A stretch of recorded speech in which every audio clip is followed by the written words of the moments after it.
Okay, we are back to talk about Paradise Season 1 on Hulu, all 8 episodes. This show was created by Dan Fogelman. I just checked, it premiered in January of 2025. It was so popular, ABC ran it on its network in April of 2025. And so, yes, 8 episodes that came out in January. A quick summary of this first season. 3 years after an environmental doomsday event, surviving members of the United States live in an underground city bunker in Colorado. The series opens with the murder of President Cal Bradford, which sends Secret Service agent Xavier Collins on a mission to find out the truth about the murder, truth about what happened on the day the world learned about the impending disaster, and what the surface is actually like 3 years later. With billionaire and chief decision maker Samantha Sinatra Redmond trying to stop his investigation, Collins learns that the same man who tried to assassinate President Bradford years earlier, which caused Agent Collins to get shot, snuck into the bunker and killed the president. As the season ends, Collins, seeking some answers to mysteries, boards an airplane that's headed for the surface to look for survivors, including his wife, whom Collins has been told is alive.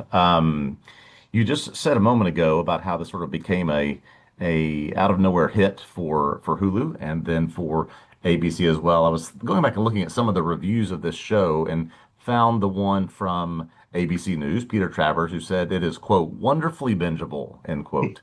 I think that's a good way to describe this show and why we've talked about this before, but yeah, this is a show. If you make it to the end of the first season or end of the first episode, I can almost guarantee you're going to keep going. Yeah, I mean, we can start there. Personal history of viewership a little bit, right?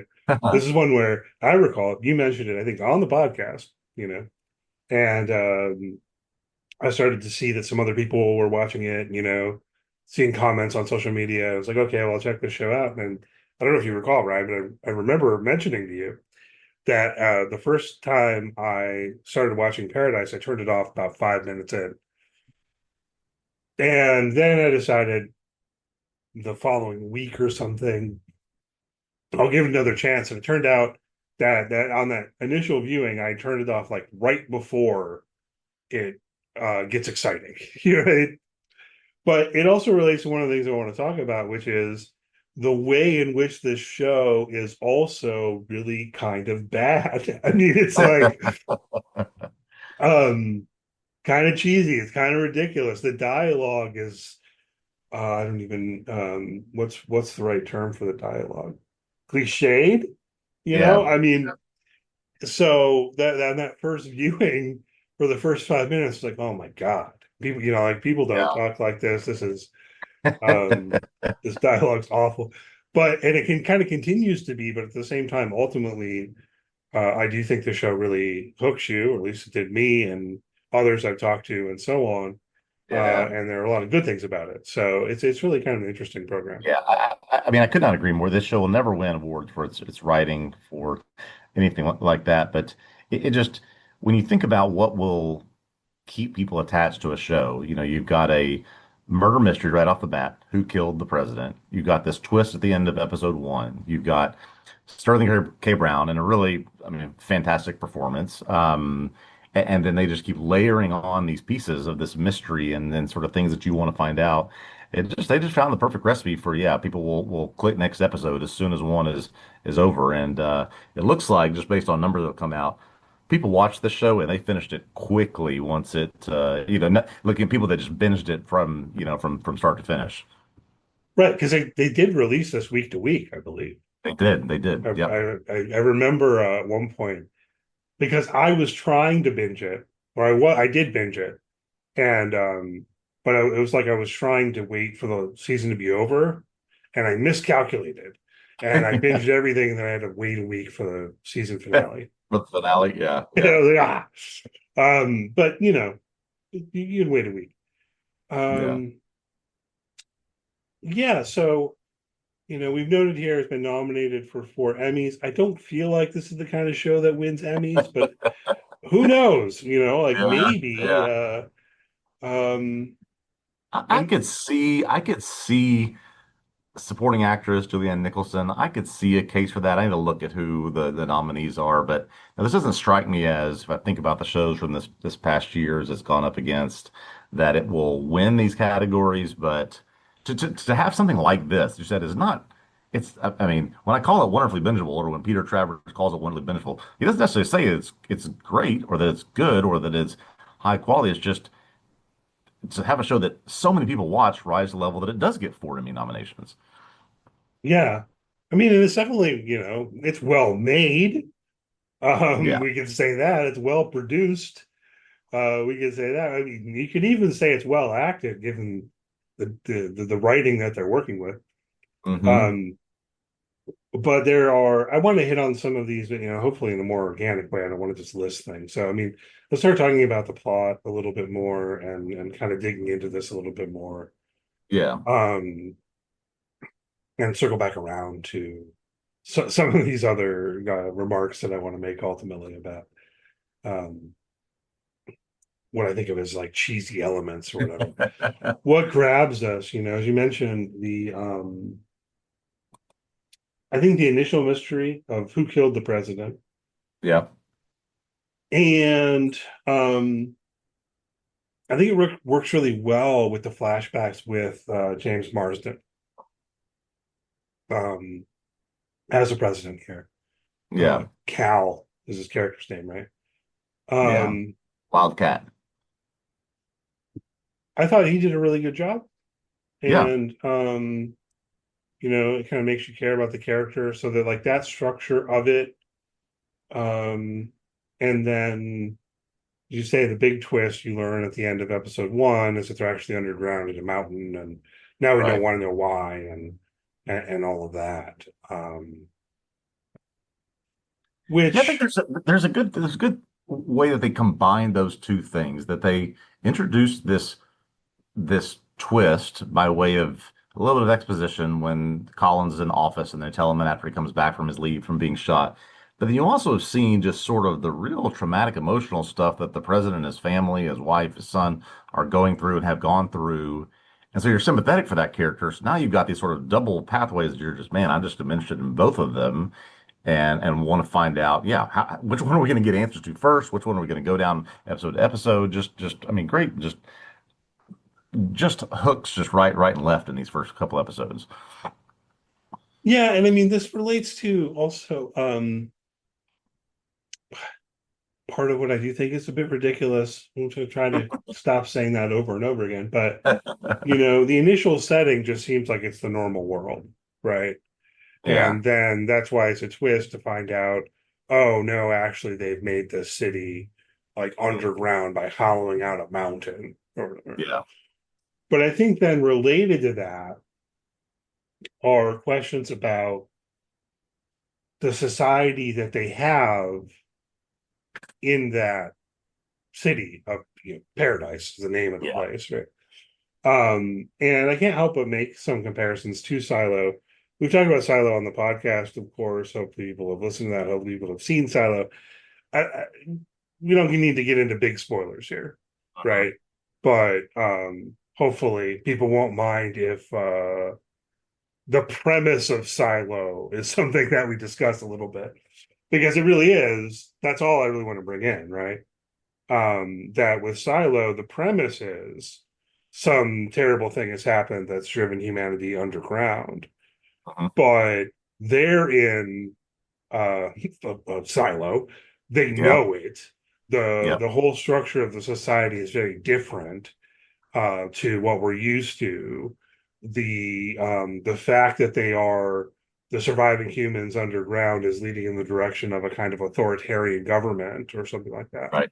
And so just thinking about that contrast, and I don't know if you have thoughts about this, but with Paradise, it's instead almost like they're not tricking the people there because the people there know the real deal, Mhm. but that they have created a semblance of what was ordinary reality in underground now. But there are Yeah, ways in which also that doesn't make sense. Anyway, sorry, you talk. yeah. I like the parallel because, and in both shows, again, not to give anything away on Silo, there's one person who is sort of an oversized authoritarian or decision making individual within the world that they are in. We come to find out in Paradise that I think this is in episode 7 that the planes carrying the chief justices and the Congress and all of them, those are some of the ones that went down when everything happened. So all that's left are the president, the people that were with him, and some billionaires that were saved. And so chief among those billionaires is the one that's decided basically to assume control. And so, yes, they are to an extent honest with them about what's going on and why they need to go under and what happened. Um, but it's created this structure, yeah, where it doesn't even seem like the president is actually in control. He's sort of ruled by or governed by or influenced by this Sinatra character and all these cronies that just sort of bow to her desires. Yeah. But then that gets to the level at which like something about this is a little bit absurd, Hmm. right? Like, so you mentioned billionaires. We're told that they're billionaires. I don't Yeah. think that makes any sense. You know what I mean? Like, there are a lot of things about the show where it's like, just go with it. You know what I mean? Like, or Yeah. it Yeah. makes sense if you don't think about it too much. Which normally, if I said something like that, it'd be a harsh criticism, but I don't mean it as a harsh criticism here. That's Right. what what's weirdly distinctive about how entertained I am by the show. But you know what I mean? Like if society is down to 25,000 people, or what I think they give us a number like that at one point. Yeah. Does Yeah. it make any sense for some people to be billionaires? Do they even have to pay for the cheese fries? It is interesting. I think it's worth considering that in this world, the people who were billionaires are still considered the quote unquote important or the governors or the ones that can make the decisions because they were the ones that were successful. And they just sort of people just allow them to remain at those levels of sort of importance and decision making, even though what they did outside clearly does not matter, nor does what they had before. None of that exists. So yeah, why are they allowing these people to be the ones in charge?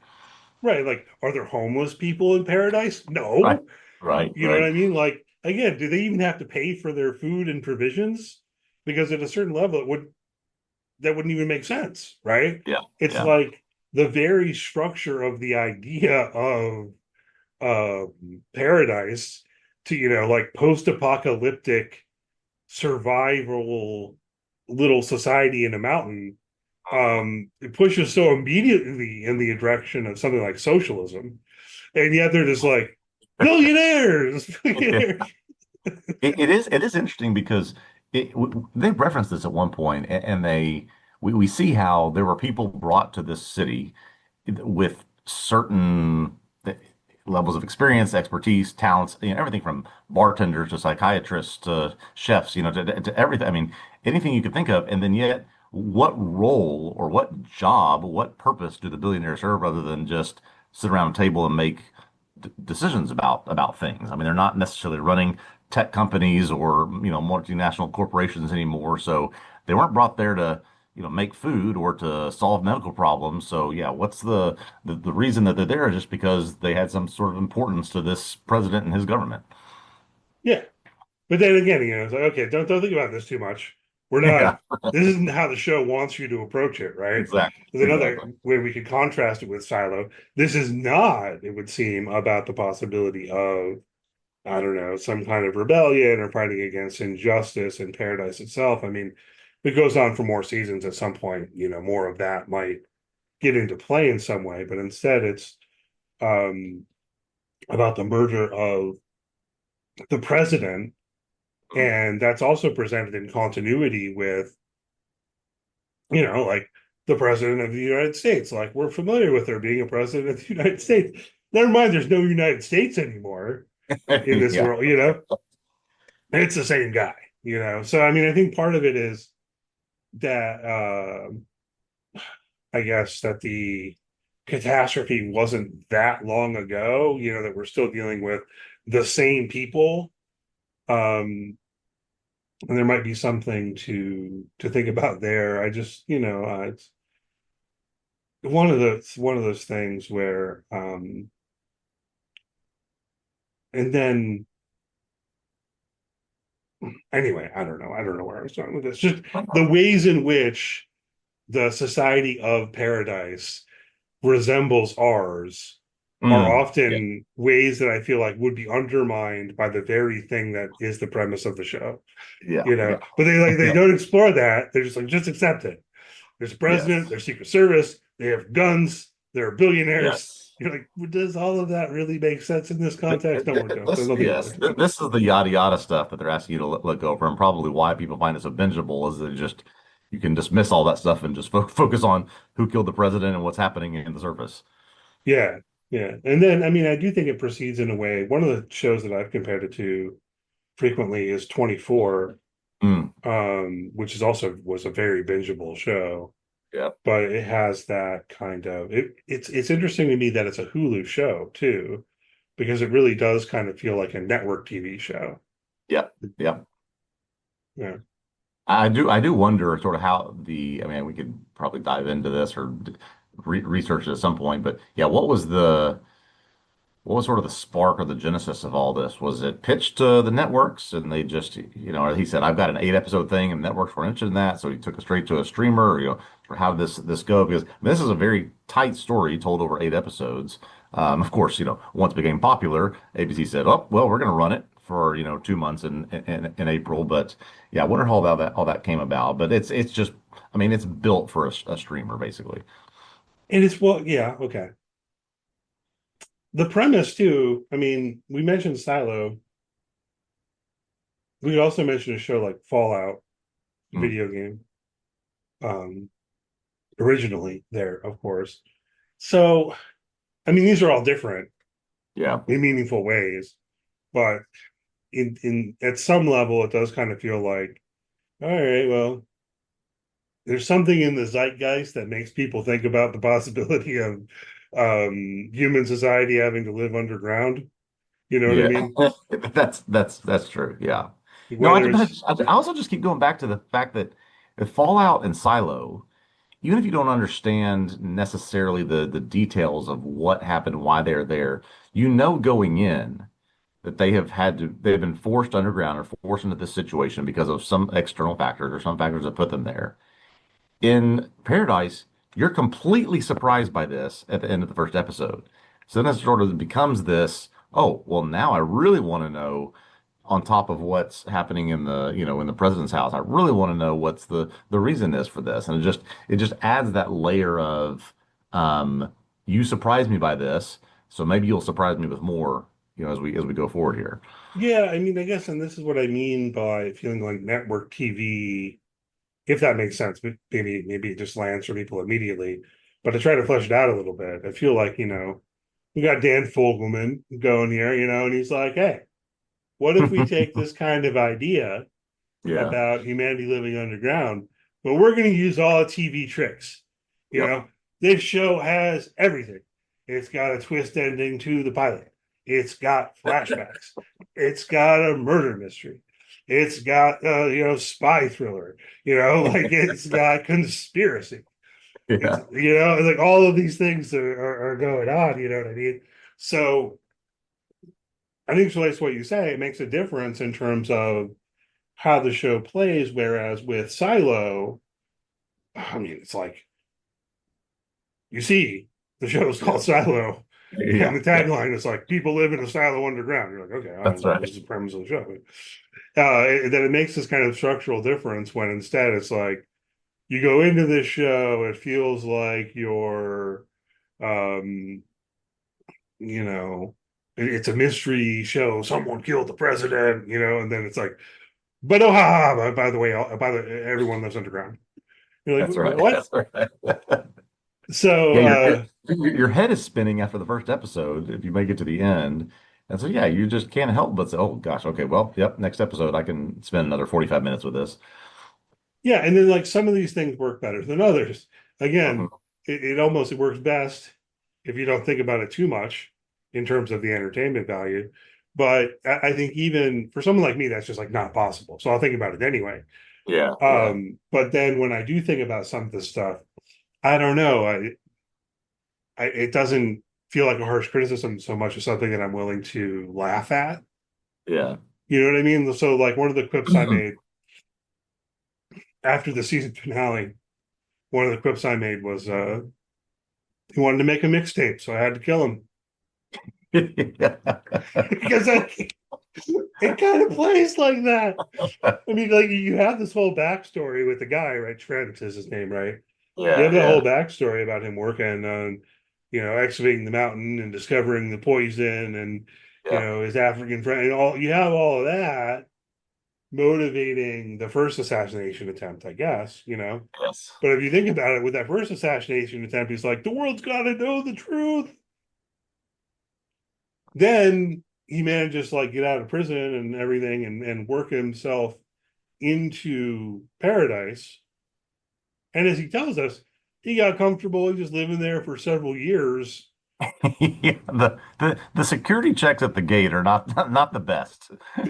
That too, that too.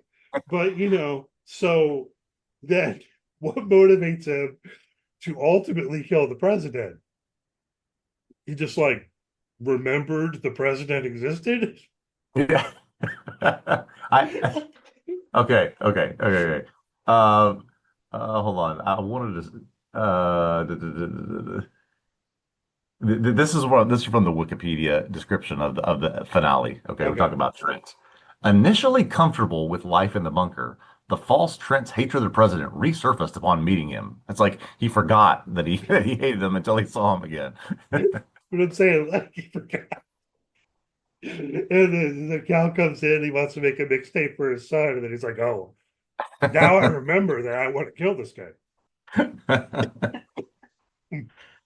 Um, But what's great about this is that all this stuff is true that we're talking about.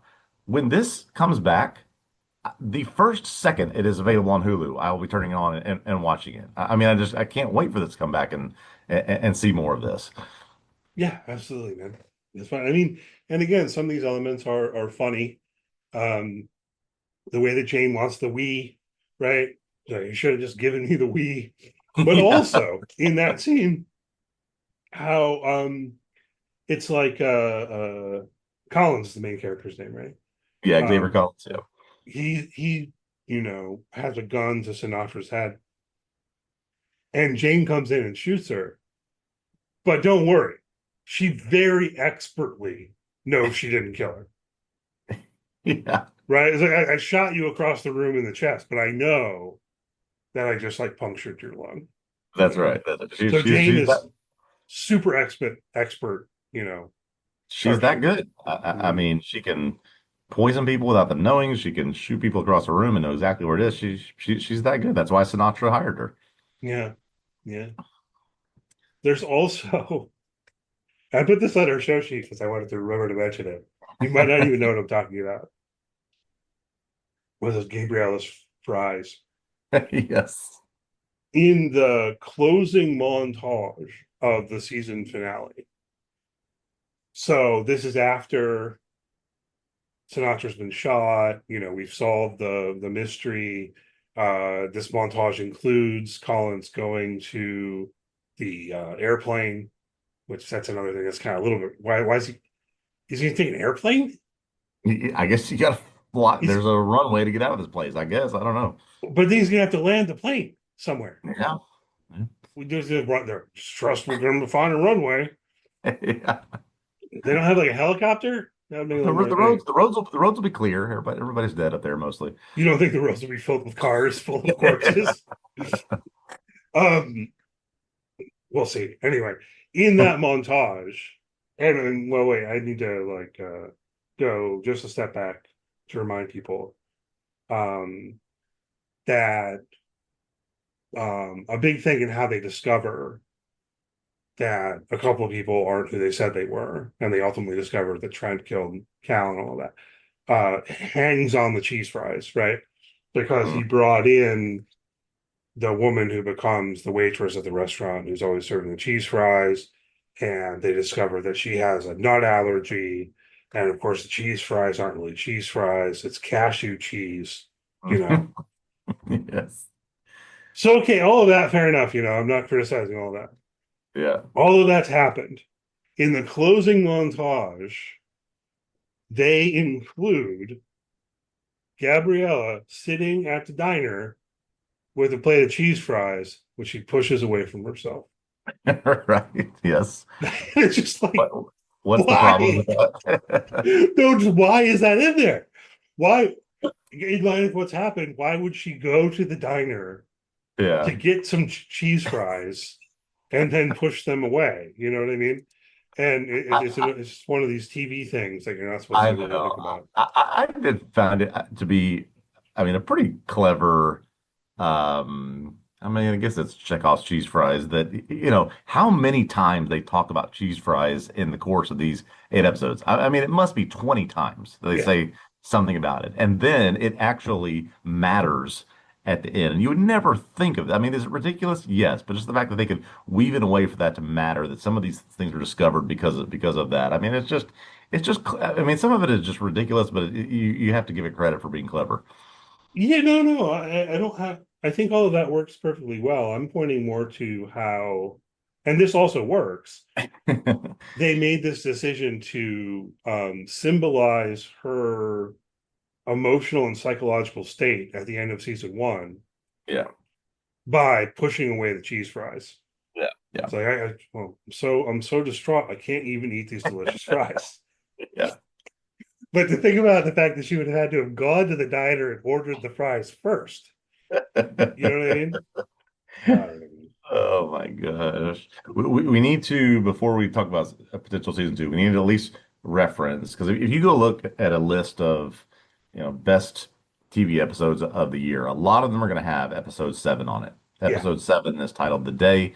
It basically is a recount of what happened on the day that there was enough glaciers melted in Antarctica, triggering a volcanic eruption that triggered massive tsunamis that flooded the world, that triggered Russia and China setting off nuclear missiles to try to claim resources, that triggered the decision for President Bradford to not do that, and these folks escaping and making it to Colorado. Now, it is a tense, dramatic, oftentimes emotional episode that just keeps layering on things like the Bradford's connection with the janitor in the White House, the staff rioting against them when they realize that they're not going to be able to get out. I mean, just real tense episode of television that has gotten a lot of acclaim over the past few months. yeah. Sorry. Um, it's sort of the one episode of the show where I would say it is good. Just Yeah, like in an yeah, unqualified way. yeah. Good episode of television, right? It's just solid. It's and full credit for the super mega tsunami of it all, as opposed to something else. Um, I'm not sure I quite get the response of there's a super mega tsunami, so we need to nuke everyone. Not sure I fully get that logic, but whatever. Yeah, Again, yeah. yeah, everyone doesn't get nuked because he's also got the option to use an EMT, right? Right. So Yes. apparently he has EMT'd the world, if that makes sense. Hmm. Um, but that doesn't affect Paradise because reasons. Because they set it up so, I mean, you So just, you got a Faraday cage? Paradise in a yeah, Faraday exactly. cage? That's exactly what they have, Did they right? say Exactly that? what They may as well say that. I don't know. they If they did, if they didn't say it, just throw that into the dialogue somewhere. Like, well, have. of course, we live in a Faraday cage. Um, so that's interesting, and definitely seems that in season two, we're going to go out into the world with Yeah. Collins and sort of see what's going on. So there'll be that connection there as well. One question I have is, and of course, this is the kind of thing that could be known potentially through casting and things like this. But do you does it feel like there's a real way for um Cal to be in season two? Okay, I'm glad you're bringing this up because if I have concerns about season two, based on what we know about the end of season one, it is that Cal can only be present in flashbacks. Mhm. Collins is leaving Paradise, so he and Sinatra are separated. I mean, I presume he will have a lot of adventures and drama on the surface, whatever he's gonna. But we're separating this guy Collins from this world that you've built up and did so well with. So I'm a little bit concerned of how again, we can make comparisons to Silo. What happens when you move your main character away from this world that you have created? I'm a little bit concerned about that and want to see how they handle that. Yeah, but I'm not too worried about that in and of itself because I mean the comparison with Silo almost shows how it could work, right? You just kind of go back and forth, Yeah, yeah, right, yeah. between the plot line outside and inside, or whatever. Outside and inside is what it would be here in Right, right. Paradise, right? But my concern about Cal, because I really do think that James Marsden's performance and that character, it really added a lot to my enjoyment of this show. It's hard to see how he could still be in it. I mean, he's Yeah, been dead since the beginning. right, Well, that doesn't stop you from doing flashbacks. right. Why are you doing flashbacks? Well, narratively, it makes sense because we want to know how he died. Hmm. And we also want to know how they ended up, you know, under the mountain in paradise, right? Yeah, yeah, We pretty much got the answers to those questions. So, like, what yeah. narrative sense would it make to have more flashbacks with him? Um,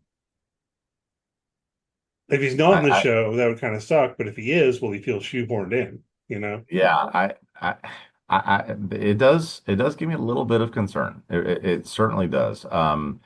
We already know from some things that have been announced and said recently that there will be new characters introduced in the second season. And clearly, they're going to the surface. They're going to do that. Mm-hmm. So time, I mean, it seems like maybe the James Marsden portion of this show is going to be minimized. I mean, maybe significantly, because you're right. What more they can add other than maybe we learn more about the days leading up to this happening, or what the preparations were, or what what but it would just we know to your point, we know the answers to these questions that revolved around the flashbacks with President Bradford. So it's gonna be a big hill for them to climb. I mean, yeah, I think it would almost just make the most sense for him just not be in the show anymore. Yeah, it could be. And it's possible that it goes in that direction. I don't know. Mentioned new characters in season two. Their uh, SDCC panel. We got some stuff on this. Shailene Woodley got some hints about Graceland and stuff. I Yes. don't know, things that got Yeah, your her.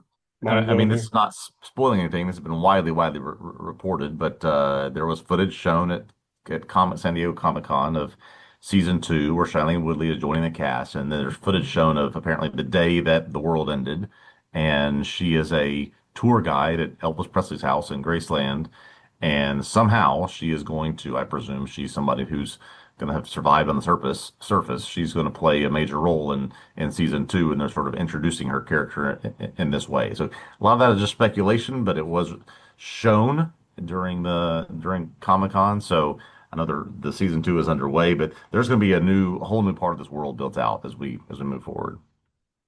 Yeah, and then imagine that a lot of it will be in the outside world in season two. So Yeah.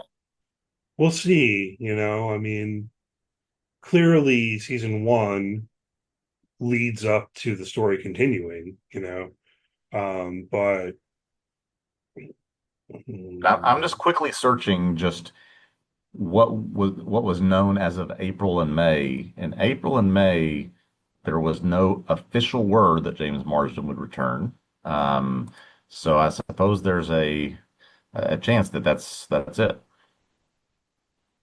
yeah, it's just I guess what I've gotten thinking about here as we sort of wrap up is whether season two will meaningfully feel like a different show, Yeah, yeah, it or could. like how could it feel like the same show when the elements of what's going on are really going to be different. Um, he's going Yeah, to go yeah. out in the I world. mean, there's a very clear case for this. Is this pivots into a action adventure search and rescue show of some kind, right? He's clearly gone to look for his wife. Um, But while he's gone, will Sinatra try to retake control? Will, there'll be things that are underhanded, undermined that he has to go back. Just we just don't know. But if you remove the Marsden President Bradford component, yeah, it could be a completely different show. I don't know. Yeah, we're experiencing a lack of imagination somehow. Yeah, It's definitely. going to, let me try. Let me try. So, okay, he goes out into the world. He sees what it's like. It's very bad, of course. There are people who have survived. We're discovering that really these elites, these billionaires, have just abandoned the masses of humanity. And of course, that Yeah, makes Collins angry. So now he's going to go back to paradise, but not with the motivation of, just bringing his wife back there, but to like take down Sinatra and the evil yeah, billionaires or something, yeah, yeah. or something like that. I can see a lot of paths that would get there. It'll be interesting to hear as I mean, this is fast tracked. I mean, this is not going to be a 3 year wait for season two of Paradise. They recognize the hit that they have. So once we get some confirmation about the margin piece, there'll be some wild speculation of what's going to happen. Yeah, getting going on it. Or here's another idea, right? He goes out and well, there are zombies now. Where did the zombies come from? Oh boy, Why not? tsunami zombies. Yeah, we're ready. Yeah. Um, the fish people. Um, okay. Yeah, I mean, I think that about does it. Glad we had the chance to talk about this show some. Anything else you want to hit on before we wrap up? That about covers it. I'm glad we talked about this. I mean, it was a definitely a surprise, great show to have dropped that we could. And I think also just to sort of make this point, the number of people that discovered it between episode one and episode two, this is the argument for doing these types of things on a week to week. If you have any sense that you might be able to grab people, I mean, the word of mouth between episode one and episode two, just you can find the numbers on this. It's pretty incredible. Yeah, and it worked. I mean, like basically, you convinced me to check it out. I know I convinced some people to check it out. You know what I mean? And Yeah, definitely a word of mouth sort of thing because as I recall, it wasn't really on my radar before it came out. right. Oh yeah. And I mean, I'm in the position with running the website and everything. I try to keep an eye out for new shows, but sometimes sometimes I think it's the name because you're Yeah. looking at a list and all you see is the name, and you don't necessarily go, "Oh, Paradise." That's definitely Yeah. something that I need to look into further. Oh, we didn't even somehow we talked about all these different cheesy elements, and I failed to ever mention the most wonderful thing about the show, which is that every time they need a needle drop, it's the Oh. same sappy cover of that Phil Collins song. Every time, you're like, maybe they'll use a different song this time. Nope. When you buy the rights, you might as well use it as much as you can. It's just, but they don't even, I don't think they ever even use the original song. It's always the cover of the song, isn't it? I I have to double check. think so. Yeah. Uh, so anyway, we'll leave it there. Thanks always for listening. Hopefully you enjoyed the podcast. If so, please do give a good rating, review, all that good stuff on YouTube. Hit the thumbs up, subscribe to our YouTube channel. We'll be back next week to talk about The Pit, which feels in a similar kind of vein of a streaming show that's almost networky or whatever. Yeah. Anyway, this was Ryan's choice. So looking forward to talking about that next week. I actually still haven't seen it, so that's interesting. I'll be watching The Pit between now and then, and we'll see Just how it going goes. cold. Yeah. Um, Follow TV Obsessive on social media. Search for TV Obsessive, and you should find us. And please do check out tvobsessive.com, where we have written work on any number of TV shows. Poke around there, and we'll be back with you next week. All right. Looking forward to that. We'll see you then.